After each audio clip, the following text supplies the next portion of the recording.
Using imagery in counseling can be such a great fun. It opens up the non-verbal creative potentials of clients and of ourselves.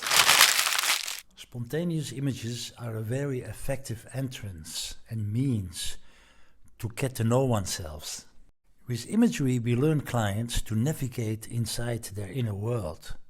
We learn them to truly get to know their inner dynamics and drives, and how to manage these. With imagery, clients can learn how to nourish themselves and create a fulfilling life. In the training, participants will learn to apply imagery in ways that reckons with the particular psychological and emotional state of clients.